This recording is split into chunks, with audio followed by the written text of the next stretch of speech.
Welcome back to my channel. I'm Vicky and I love all things fragrance, body care, beauty, and I love a good haul. So if that sounds like something you're interested in, go ahead and hit the subscribe button and notification bell so you miss any of my uploads. Okay, y'all, so I want to touch base with some of the books I've been reading. Yeah, I mean this lip gloss, it's a little sticky, but I want to touch base on the books I've been reading so far this year. So today is March 31st. So I'm going to kind of give a recap over the books I've been reading from January. So 3 months worth of books. I read way more than what I had anticipated. I set my goal for 2025 to be 25 books, but I'm actually on book 21 right now. So 50 feels ambitious because I don't know what's in store for the year. So maybe I'll bump it up to 40 and reassess once I get to the end of June just to see where I'm at. So Kindle here, I still have the same Kindle I hauled a couple months ago with some of the improperly spelled stickers. I was eyeing a different case, one that had a transparent background so I could put the main stickers I wanted just on the back. But what I really do like about this Kindle specifically is this right here, that if I want to sit this like on a table or on like a bed or something, it's really easy to. And I haven't found one just yet on Amazon that has this and even this little handle here that I can just stick my hands through and a transparent background. I'm accidentally turning pages. Little thing sticking out right here. So one of the girlies I follow on Instagram, Kay, had recommended this to me, and it's an electronic page turner.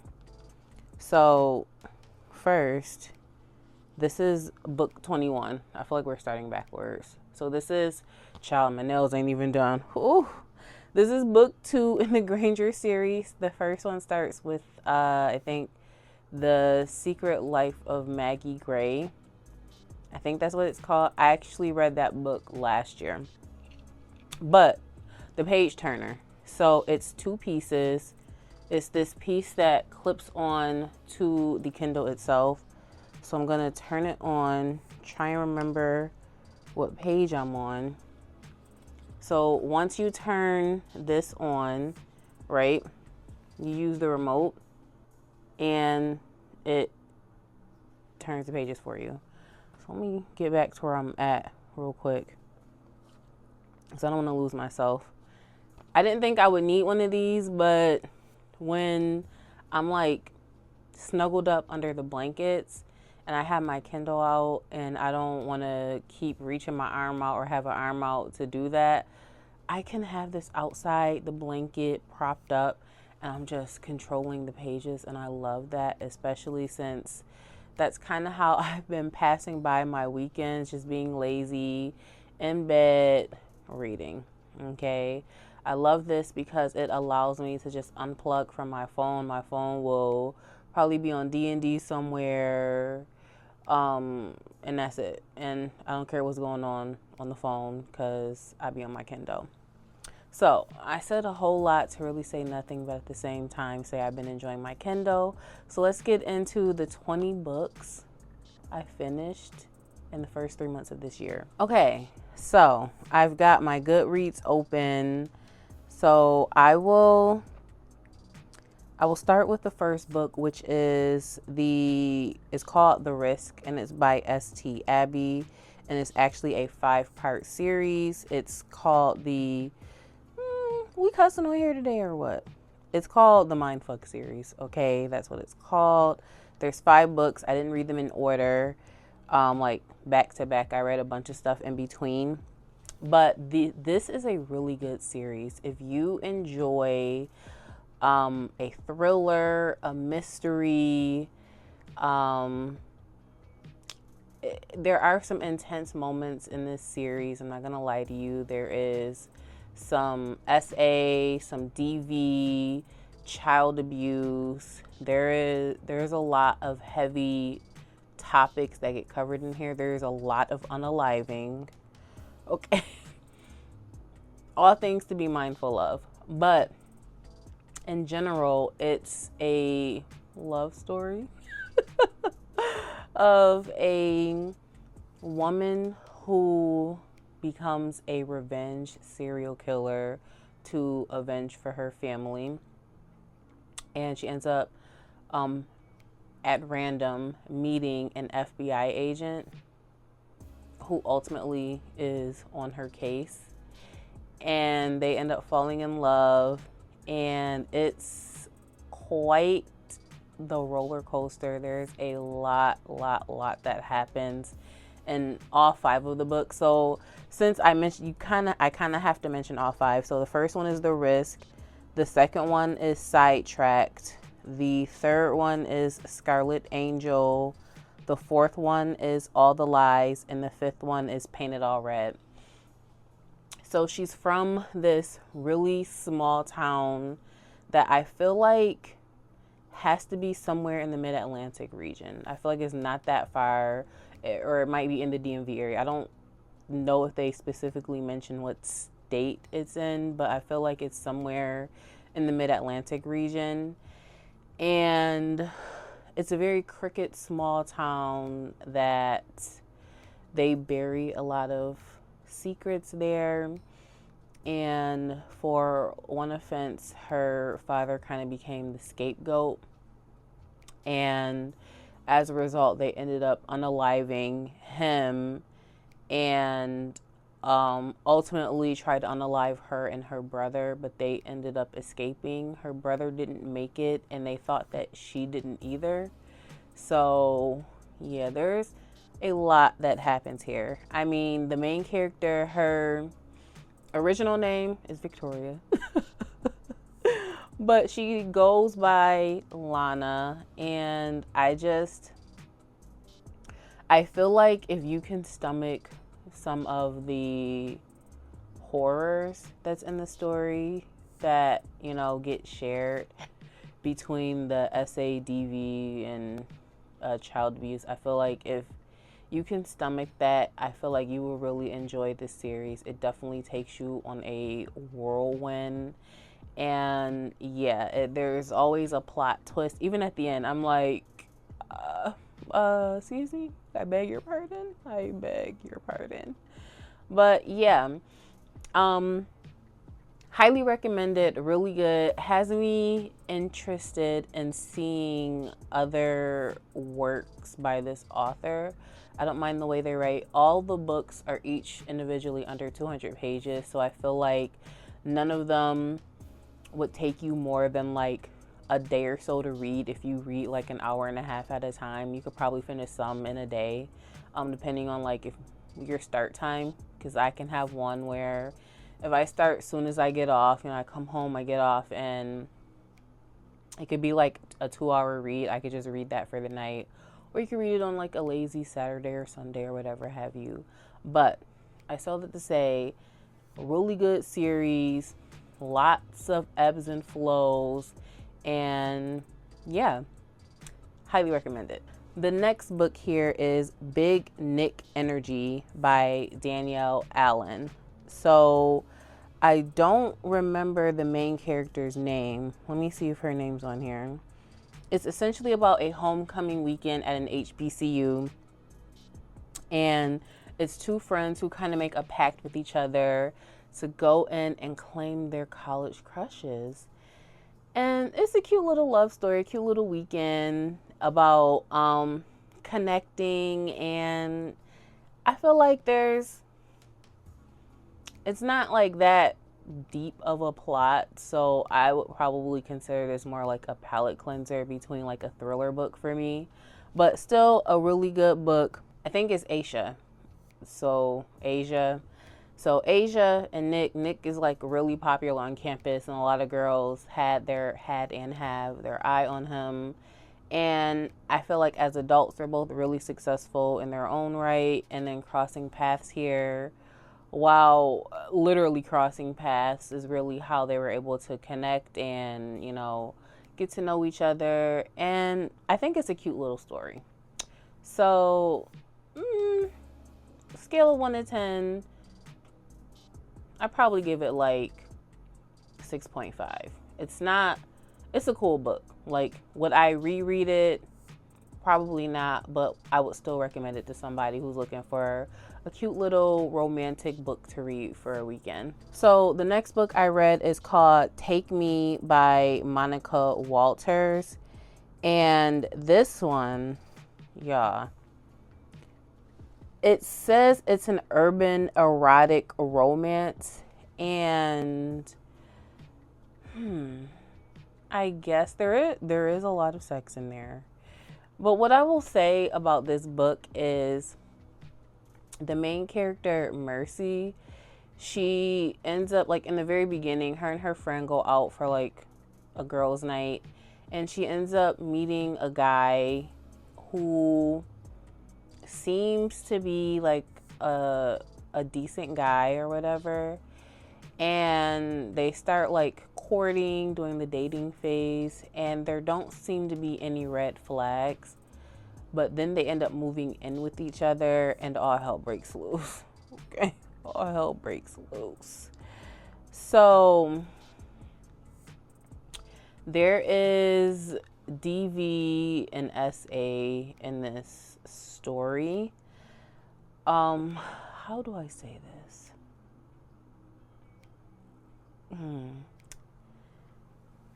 Because this seems to be a theme in some of the other books I have also read. He was apparently selling her, unbeknownst to her. So he was kind of, what is the term they use in some of those other, money manager? But she didn't know that there was money to be managed. Okay, she didn't know her body was being sold. I think they were going to like swingers, they were going to a swingers club. So that's kind of how she wasn't aware, but like it was something that he had already set up with people ahead of time. So yeah. And then they ended up taking it outside of the club to their home. And then that's when things got hectic, because I don't think he was supposed to have been doing it in the club in the first place, like soliciting people for that. So the owner of the club, it became a whole thing. He ended up owing the owner of the club some money, and I guess to pay his debt, he offered Mercy. It's a wild ride, okay? It's a wild ride. And I felt bad for Mercy because she ended up in something, had no idea what was happening. And yeah, but it was a good ending. You know, she got a happy ending at the end. So I feel like I just gave a whole bunch of spoilers, but I would probably rate that one probably a 6.57 as well. It's once I realized like he traded her for his own debt, it's like she's not even aware of what's going on. That's what really gave me the ick. It's like, how you just gone? Anyways, we're just gonna move on to the next book. So next is Heart So Reckless by Casey Mills. And I believe this ended up being, in the end, a love story, but two people kind of got jilted on Valentine's Day by their significant others, and they ended up meeting in the bar. I think they were at a hotel or something. So it's Peyton and Redmond. So Redmond ends up finding not even his girl, for real. They had a little, it was more of a situationship. But anyways, he ended up seeing her out with another guy on Valentine's Day. And so he was at the bar, kind of sulking, but not really sulking. I don't know what he was doing, but he was drinking. And then just so happens Peyton ended up being at the same bar, and I don't know if they were married. I think it was like her fiance, or maybe they were married. I don't know. But her man, she had a man, okay, kind of stood her up. He said he wasn't able to get home in time for Valentine's Day. He was working out of town, I guess building up a company or whatever. He might have been with somebody else, but I don't know. But anyways, Redmond ends up hearing kind of like Peyton's end of the phone call with, her man. So she ends up sitting kind of like next to him at the bar. I don't know if she was like paying attention to him being there as much as she was in her own little world, being on the phone, all dressed up, Valentine's Day, thinking her man's coming home and he's not. So yeah, it was a hotel because they were at the bar of a hotel now that it's coming back to me. So Redmond offer her a one night, you and me, or at a hotel, both of our, yo man ain't here, my girl over there with somebody else, just yeah. Well, it wasn't quite that simple. I feel like something sparked between them, between conversing at the bar and talking and vibing with each other in the room. They and Peyton ended up getting pregnant. Yeah. She didn't tell him. And I think they were both so hung up on it supposed to have been just one night that she didn't want to reach out to him, and he didn't reach back out to her, but they both wanted to. So she ends up going through this whole pregnancy kind of alone, because I feel like she broke up with that fiance not too long after this. So yeah, and they come from two different worlds, okay? Redmond is in the streets, okay, and Peyton is successful. I forgot what field she works in, but she has a career. So I think what happens is she goes into labor, like she carries a baby full term, and she goes into labor and she still won't call Redmond, and she's kind of struggling in the hospital a little. So she gives like the nurse Redmond's information. So the hospital calls him, and yeah, he pops up at the hospital. He mad at her, okay, because she ain't tell him, and rightfully so, because she ain't tell him. But at the same time, he's also happy to have a family, I guess, or at least to have the baby. So it's essentially the story of them meeting under certain circumstances, and then they kind of drift apart, and then ultimately through some trials and tribulations, they make their way back. Okay, they make their way back. So I didn't mind the book. It was nice. Okay, I'd probably give that one a solid 7. So that's that one. Heart So Reckless, Casey Mills. Okay, Capone by Jaquel J.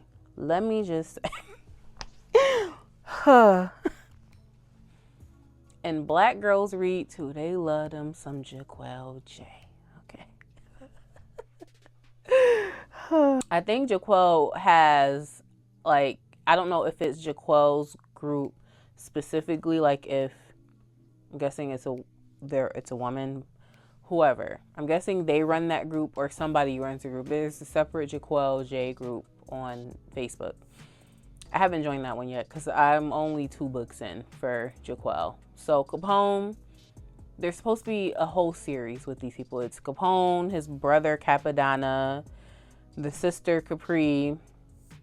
It's supposed to be a whole thing. And I read Capone. It's another urban fiction. You know, this is The setting is New York City, more so Brooklyn area. And Capone is kind of, you know, the guy, I guess. I think it's really him and his brother, but his brother is in jail. And it seems like his brother is in jail because he took the charge for Capone. But I haven't gotten to Capodanna's story, so I can't speak on that. I'm just speculating. But Capone, there's a lot going on. It's him. It's the girl who drives the bus. I can't remember her name. This is the Delgado family. So there's that. He ends up being into, I think, Erin is her name. That's what it is. However, Erin, her, I guess, first real love was Naheem, who just so happens to be Capone's sister's husband. It's a tangled web. These people are all interconnected, related. There's like 3 degrees of separation between these people. And yeah, there's a lot happening in this. Erin has a younger brother. I can't remember his name, but he's like, I think 16, and he's on that fine line between being in the streets and then like playing sports and like potentially getting like a sports scholarship, but he's trying to fit in. So we left off at the end of this book with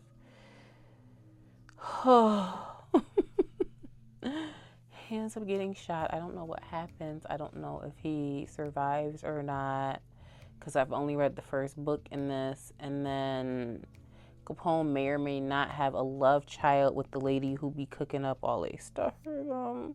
There's a whole bunch happening in this.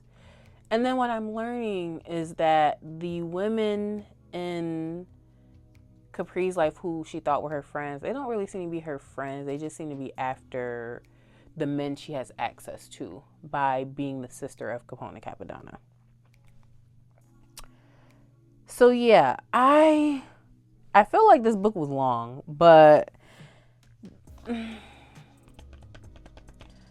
I didn't dislike the series. It just, sometimes you read enough of these urban novels, and sometimes it just seems to be the same, not a copy paste plot, but they're not that different from each other. So yeah, maybe that's why I haven't gotten back into the series yet. But I will say this: if you have read the Capone series and if it's worth finishing, let me know, and I'm gonna spin the block and get back into this. It's not poorly written or anything. I wouldn't say that. I'm just saying it just feels like it feels like I might have been here before somewhere else. So, but again, I don't know. So TBD on the Capone series. I will give Capone, I give it a 6.5. Okay, next is The Circle by Ranye Thompson. So this ends up being a sister circle. They do like a email group chat, which it was blowing my mind why this is not a text chat, but I don't know. Do your thing. You want it to be email or text, whatever. And they all seem to be connected to Robin. So there's 1, 2, 3, 4. There's 6 women. Yeah. So there's 6 women all in this chat, all have from like different walks of life. Robin, I think, has like a book publishing company with her husband. There is Patrice, Chantal, Natalie, Keisha, and Rashida. I'm trying to remember who's who. Chantal is a dancer who lives on the West Coast. She's a gentleman club dancer who lives on the West Coast. Rashida is a choreographer who lives in New York City with her husband, if I'm not mistaken. I think Patrice is, the main one, Robin, and I think Robin and Patrice both live in Texas. Patrice is a college professor. Natalie I believe Natalie lives in Florida with her husband and kids. And then Keisha was like getting married out of convenience. One of these girls was getting married out of convenience. But there is, okay, disclaimer, there is an SA scene in here. And there, I think there's some DV flashbacks as well. But there's an SA scene that happens in front of, to one of the women in this chat in front of their child. And it was a really hard scene to read. I had to definitely take a pause. Like, it wasn't a long scene to read, but you know what's happening, and it's really sad. But I don't enjoy that there's not like real chapters in here, so it's not like, it's kind of all jumbled together. But at the same time, overall, what I can appreciate about this book is that these are adult women who became friends as adults. And if you know, you know. Making friends as an adult it's an extreme sport, okay? It is an extreme sport. It's not an easy thing to do. So being able to kind of find your tribe, I think is beautiful. Like how they're all able to come together and rally for each other and love on each other. That's the ultimate takeaway I got from this book. So for that, I really did enjoy and appreciate this book. So for that, I would give it an 8. The overall thing of grown women coming together, they're able to communicate with each other, you know, have some hard conversations, some lighthearted jokes and all of that. And yeah, I could definitely appreciate this book. So that one I will recommend. Next, here, please do not judge me. Okay, do not judge me for this, guys. Part of me wants to leave this out the group chat. So here's what happened. I always be picking up ideas from Black Girls Read Too on Instagram. Okay, someone says this book, you gotta read it. It's a great book. Or if they say it's really smutty, in my mind, I'm like, what does that even mean? Like, because I think some people were saying Before I Let Go was spicy. Like, there were sex scenes in Before I Let Go, but I didn't think it was that spicy. So I'm like, how spicy can a book be, right? So for research purposes,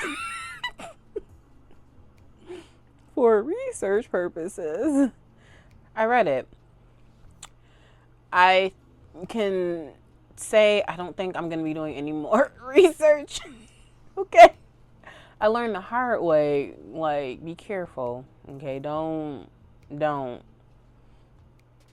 I say all that to say the next book is One for the Team by Aria Days.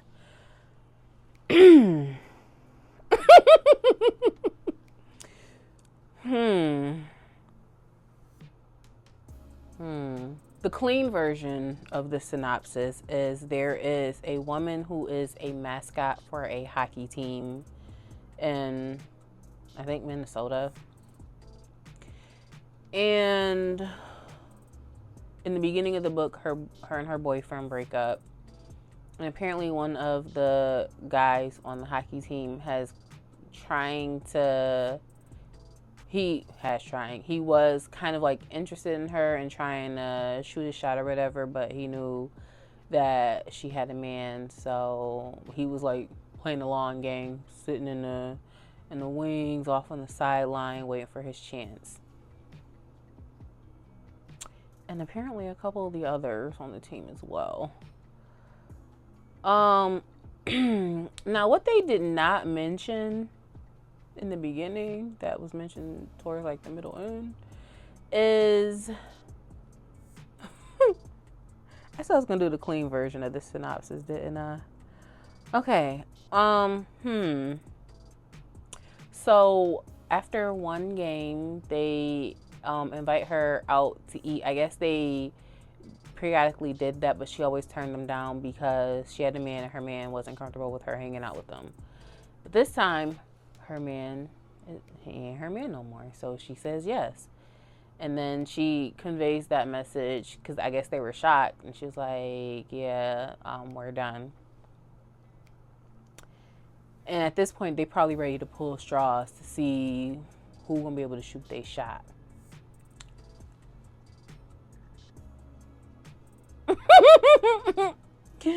How do I say this? So, side note, they all live together. The men, these three. There's 3 players on this team. They all live in a house together. It sounds economical, right? You know, not spending all your money. And then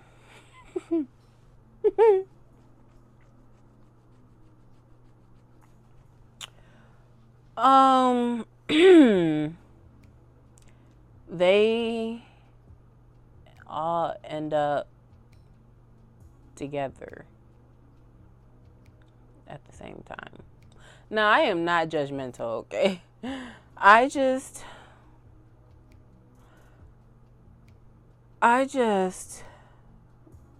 in my mind, I'm like, girl, I am stressed for you.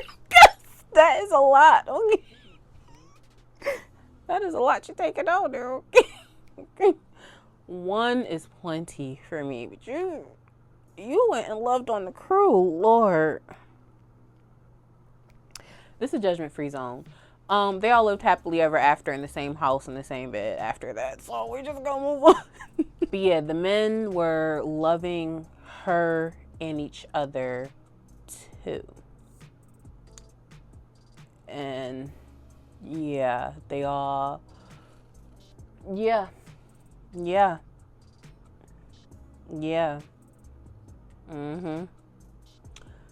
Moving along. Next, Kennedy Ryan. I done brought her up. So Kennedy Ryan has the Bennett series, and I think this is her first book series because these books are older. So I've only read 2 out of 4 of them. The first one is When You Are Mine, and the second is Loving You Always. So essentially, When You Are Mine is kind of a love story, if you will. They're all love stories.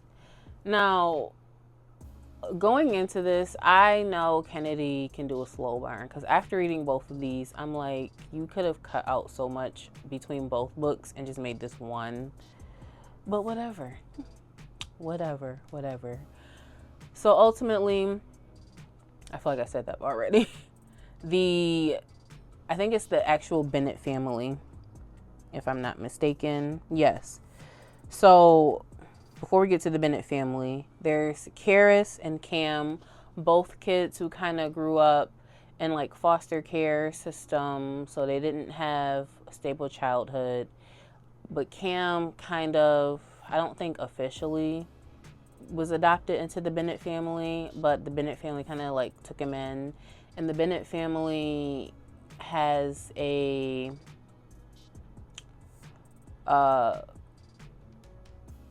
foundation set up to help children who are kind of like displaced or, you know, who need help and everything.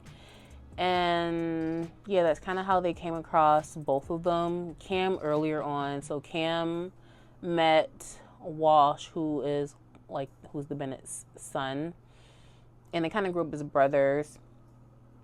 And there's a cousin, I can't remember her name. She's in book 3 though.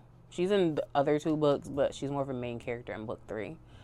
So it starts out at this award ceremony where they're actually giving Karis an award. And Walsh had been away in Kenya doing work for the foundation. And when he comes to the dinner, he sees a woman off helping someone across the street.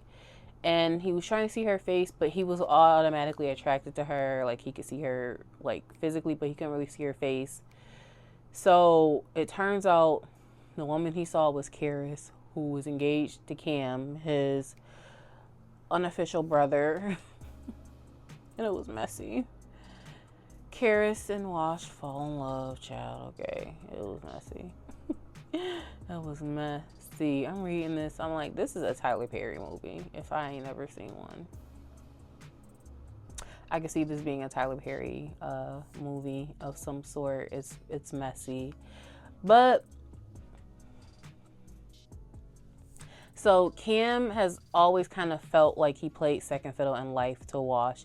One, because he was born into the family. He's, you know, had a silver spoon in his mouth. Everything's kind of handed to him. But Wash isn't snooty or anything like that. So let me just say that as well. For him to have been born into wealth, he's not snooty. He's, you know, as down to earth as I guess he could be. But he did fall in love with Karis. It was like they both saw each other. It was kind of like that love at first sight thing. And then they kind of connected because Karis worked with children at the same like hospital that Wash was visiting with one of the kids from Kenya. That was the whole thing. They fell in love, and it was messy. It was really messy. But Cam was fighting so hard to keep Karis because I feel like he probably never really felt like he had anything of his own. So he was kind of like, in a sense, marking her as territory. So yeah, I'd probably rate both of the books I'd probably give them a 7.5. I want to get into book 2. I'm not book 2, but book 3 and 4.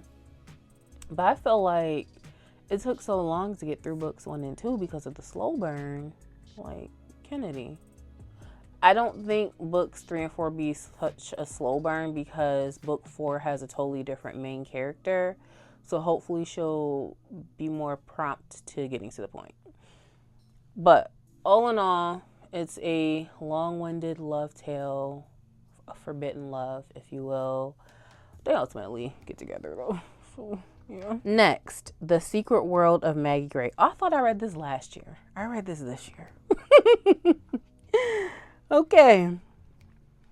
So this is book 1 of the series that I had mentioned in the beginning of this video. I don't know how long this video is right now, but I didn't know what to expect. Another one I kept seeing getting posted in Black Girls Read too. But this one, it's giving, I don't know if Harry Potter's correct, but there are people there that are kind of like clairvoyant, that have powers to do things, and some of them have like creature-like ability where some of them, like, I don't want to say they're like fish because that sounds like I'm extremely downplaying it, but I don't know if they're creatures in Harry Potter because I've never really seen it, but I also don't want to say Twilight, but it's something with creatures mixed with like an HBCU. It's like A Different World meets Freaknik 2024 meets something with mythical beings. Okay. Now, in the intro to book 2, she mentioned True Blood. I've never seen True Blood, so I don't know. But we got vampire, okay. We got sirens. I don't even know what that means, but they're like mermaidy, I think, a little. We got wolves, okay, but they are like human, but other creature, part human, part other creature. Like some of them got like fangs. It's a whole lot. Okay, it's a whole lot. But Maggie, the main character, it starts out with her telling this random story because she didn't do her paper. She did not do her paper, and now she locked in some mythical HBCU underground. Okay. So the professor of her class sends her to this school with he sends specific instructions because it's literally underground. But the story she told is she thought it was just outlandish and her grandmother had made it up, but it's apparently a true story. Not for real, I don't think for real, but in the book, her grandmother told her this, and her whole family thought that her grandmother was crazy, that she kind of like met and fell in love with a vampire who impregnated her without actually being in it to win it. I don't know, But I still have to say, it's an underground mythical school, an underground HBCU mythical school where they got like all kinds of stuff happening here. And at the end of book 1, there's an unaliving. So yeah, I just started book 2 literally today. Actually yesterday, but I literally just started book 2. So I'm going through the motions. It's another whodunit. Like, I love me a good whodunit. I love coming up with theories about why it could be this person, like how it could be this person and why. But yeah, there's a whole lot of and there's a few laugh out loud moments in this book, and I can definitely appreciate it because some of the books I've been reading have your mind like all over the place. So I love some lightheartedness, but I will give The Secret World of Maggie Gray. I don't appreciate some of the grammar, but the book itself is not like anything I've ever read before. So I think I'd give this one a 9, actually. Like, I did really enjoy this book. It's now a series. There's 3 parts. Ironically, when I first added this to the library, it was just this one. And then book 2, boom, came out. And then book 3 came out. So I think they all came out last year, though. It just took me a while to get to actually reading this book. Because I've never really been into, like, mythical creatures or any type of creatures. I've never been into stuff like that, like reading that. So I didn't know what to expect, but very creative book. Highly enjoyed it, and I'm absolutely enjoying the second part. So yeah, and I think the author has another alias they use to write books. I don't remember what it is, but if I do, I will plop that in so that you see what I'm talking about. So yeah, highly recommend this Granger series. It's called I think it's the Drew Collins series by Granger. Highly recommend this. Okay, highly recommend this. It's taking me much longer to talk about these books than I thought. All right, next we got another Jaquel book. Okay, Black Girls Read Too. I need to mute them for a few days because this one, 10,000 Hours with the Rich Menace.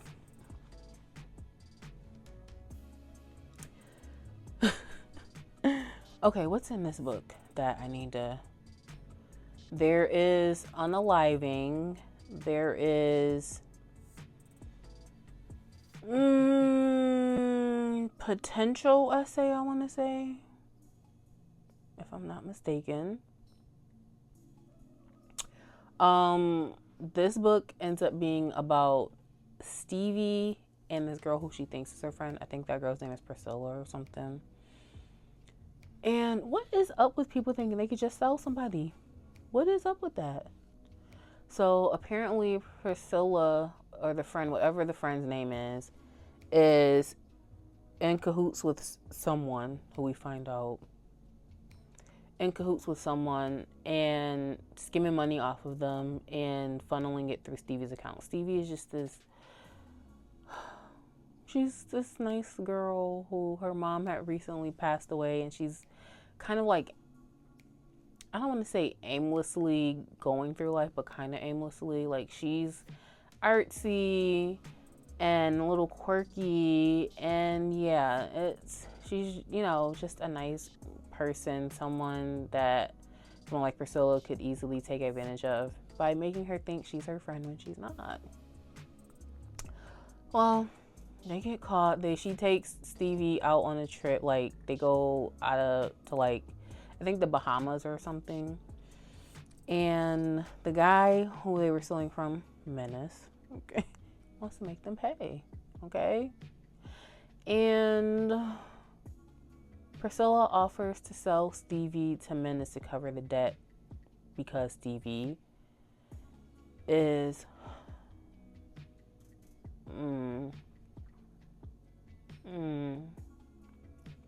how do I say this?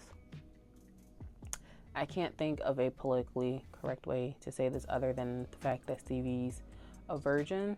So she used that as leverage to say, here, take her to cover our debt. She's untouched. She's clean. Take her. What does all people think they should sell somebody to cover a debt? I don't understand.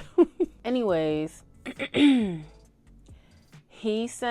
Menace sends Priscilla and her co-conspirator, which ends up being Stevie's father.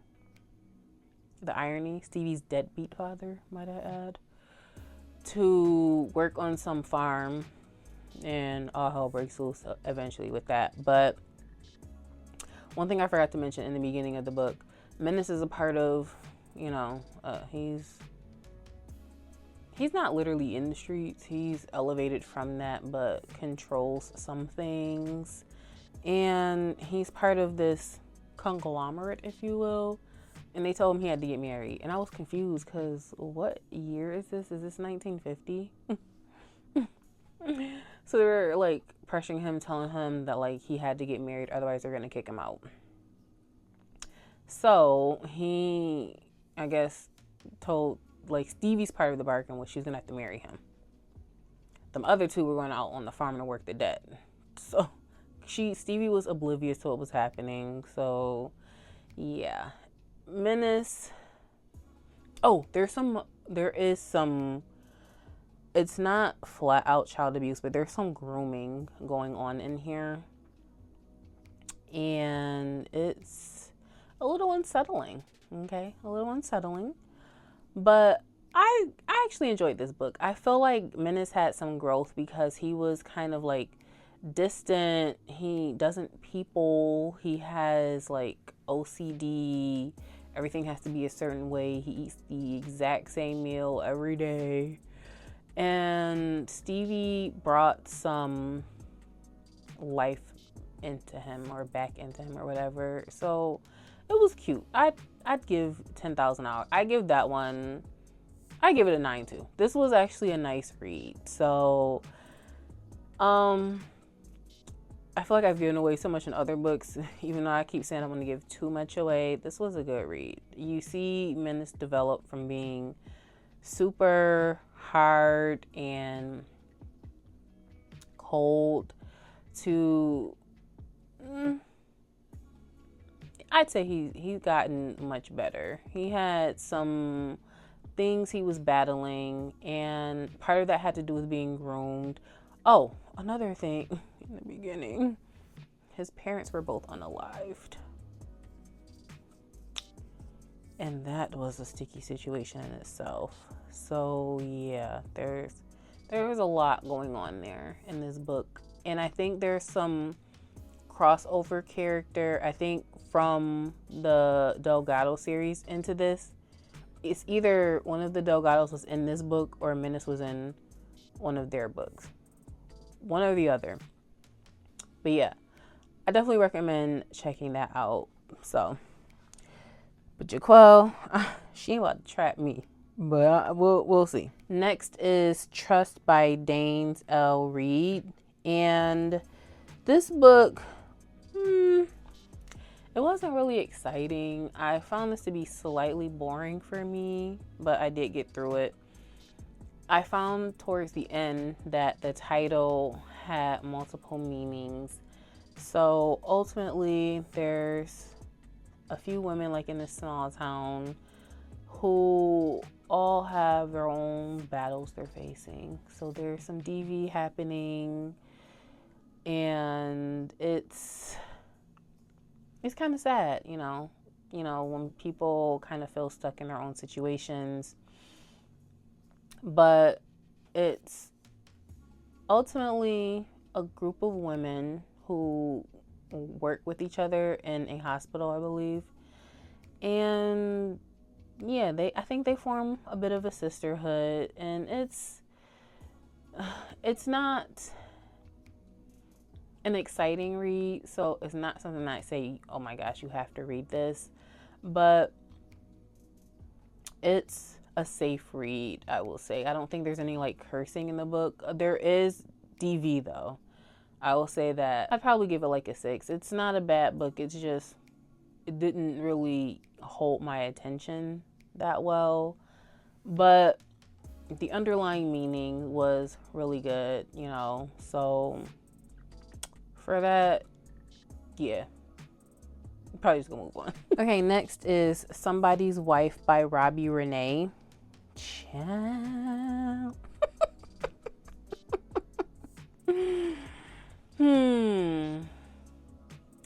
This one, I'm gonna just start with the rating. I'm gonna give this one a 9. This was good. Gemma, Ezekiel. So Gemma works at an HBCU. Ezekiel, he does work in higher education. I think he's working at more of a PWI, more like NYU setting. And he's in the process of trying to work at the HBCU that Gemma works at. Sparks are kind of flying from day one because Gemma was on the list of people to interview him. I think she was like the tie-breaking vote. And yeah, this book is messy. Gemma's husband, I think it's Quentin Q. I just knew something was off about him. I just knew it. But this book, spicy, a great read, highly recommend. I feel like I gave very little detail on it, but I feel like there was something that sparked with the both of them on the day they met, and they continued talking, and it was pretty casual, nothing crossing the line. But then that was before he actually got the job. Then he got the job and things became sticky, because it's one thing when you in New York City and I'm over here in Missouri, but now you here, okay, and there's nowhere to hide now.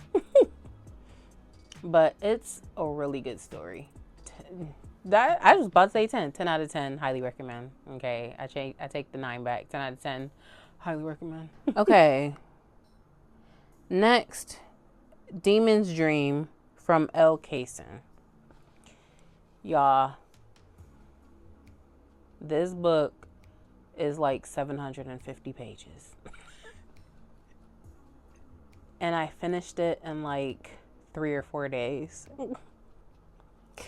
This book,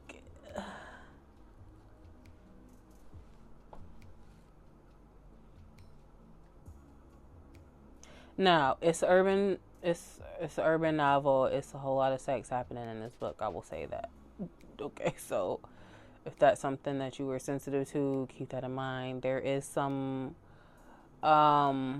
torture, unaliving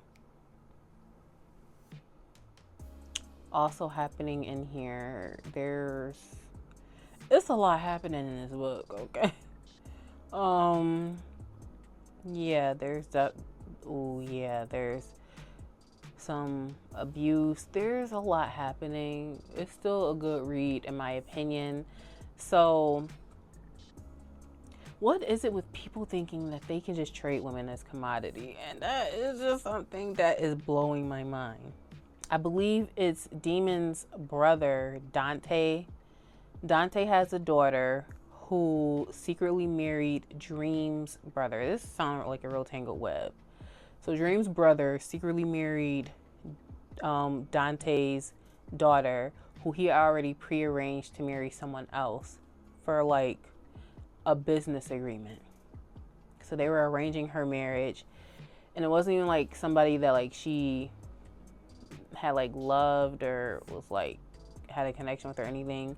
But they were trading their daughter like commodities, using their virginity as payment. Thinking about that is like, wow, do you even value your children? Instead of her being married off to someone else that she didn't love, she fell in love with Dream's brother, so she went and married him in secret to appease. So Dream's father and Dream went to, I think her name's Crystal, or Demon's brother, they went to Dante to try and figure out how they can make it right. because she pregnant, so that virginity gone. It ain't like you can drag her back home and try and sell her back off. So, now what? So, they trade Dream to Dante's brother, Demon. Okay. Oh. Okay. A daughter for a daughter. Real diabolical, y'all. It's real diabolical when you think about the whole whys and how we got here.